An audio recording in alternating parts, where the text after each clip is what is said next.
السلام علیکم. جی ہاں دوستو، جیسے کہ میں نے کل دیکھا ایک دوست نے یہ بنایا ہوا تھا. میں اس کا پینافلیکس آپ کو دکھاتا ہوں. اس نے مجھے میں نے اسائنمنٹ دی تھی، اس میں کام کیا ہے، کافی اچھا کیا ماشاء اللہ، اور مجھے بہت پسند ہے. جو اسٹوڈنٹ محنت کرتے ہیں میں ان کی محنت کو ضرور جو ہے ان کو میں تھوڑا کرتا ہوں تاکہ وہ لوگ جو ہے آگے اور بہتر کام کریں. یہ دیکھیں اس نے بہت ہی زبردست اور بہت ہی کمال کا کام کیا ہے. تو لیکن ان میں ایک بس چھوٹا سا مائنر سا مسئلہ یہ ہے کہ یہ جو انہوں نے یہ سرکل میں لکھا ہے، یہ سرکل لکھا تو بہت اچھا ہے انہوں نے، لیکن یہ سرکل کو ان لائن نہیں کر سکے. اصل میں ان کو پتہ نہیں تھا کہ سرکل کو ان لائن کس طرح کرنا ہوتا ہے. تو اس کا میں بھی طریقہ آپ کو بتانے جا رہا ہوں. آپ نے کرنا کیا ہے، سب سے پہلے آپ نے یہاں سے شیپ آپشن میں نے یہاں سے آپ نے سرکل فار ایگزامپل میں نے سلیکٹ کیا.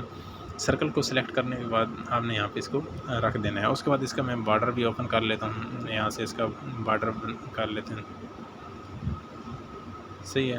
ابھی یہ دیکھیں یہ اس کا بارڈر بن چکا ہے. ابھی میں نے کرنا کیا ہے کہ یہ ایک بنایا میں نے، اس کے بعد اس کو کاپی کرتا ہوں، 2 3 کر لیے. صحیح ہے. میں نے اب یہ دیکھیں ان کو میں نے کیا کرنا ہے، اوپر ایک لائن میں ان کو ایڈجسٹ کرنا ہے. سب سے پہلے کیا کرنا ہے کہ اس کے اوپر کلک کرنا ہے. جیسے کلک کریں گے آپشن آئیں گے. یہاں پہ آپ کو آپشن ملے گا ریلیٹیو پوزیشن. اس کے اوپر آپ نے کلک کرنا ہے تو یہاں سے اس کو سینٹر میں لے آنا ہے. ٹھیک ہے. اس کے بعد یہ والا جو آپشن ہے اس کو بھی آپ نے کلک کرنا ہے. اس کو بھی آپ نے سینٹر میں لے آنا ہے اسی والے آپشن کے اوپر. یہ نیچے والا بھی جانا،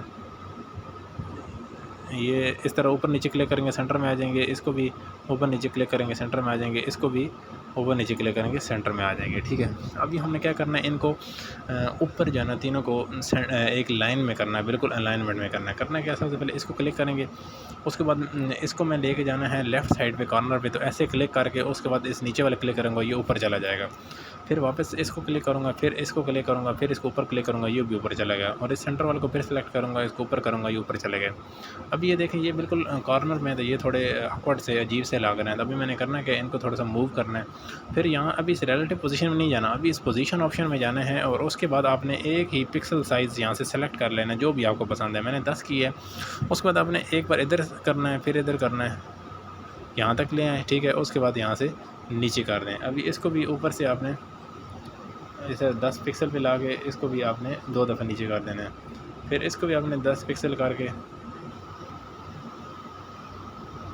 اس کو بھی 2 دفعہ نیچے لے آئیں.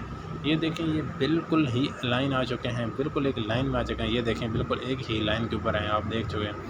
تو یہ طریقہ کار ہوتا ہے، کسی بھی پکچر کو آپ کس طرح بالکل الائنمنٹ کر سکتے ہیں، ایک ہی لائن میں لا سکتے ہیں. اگر پھر بھی آپ کو کوئی مسئلہ آتا ہے تو میرے جو ای میل ایڈریس ہے وہ میں آپ کو دکھا دیتا ہوں. میرے جو یہ سب آپ اپنے پاس نوٹ کر لیں. یہ میرا ای میل ایڈریس ہے کہ یہ graphics@gmail.com. ٹھیک ہے. آپ کوئی بھی مسئلہ ہو آپ اس کے اوپر میل کریں مجھے. کسی چیز کی کوئی اپلیکیشن چاہیے ہو یا کوئی فائل چاہیے ہو، کسی ریلیٹڈ کوئی پرابلم ہو، اس کے اوپر میسیج کریں. اگر کوئی واٹس ایپ کا گروپ وغیرہ آپ نے جوائن کرنا ہے پھر بھی مجھے میسیج کریں، میں آپ کو جوائن کروا دوں گا. اس کے اوپر میں کورس وغیرہ کرواتا رہتا ہوں. کوئی مسئلہ ہو، کوئی کوسچن ہو تو ڈائریکٹ لوگ مجھ سے پوچھتے ہیں، پھر میں ان کے مسئلے کو سالو کرتا ہوں. Thank you so much.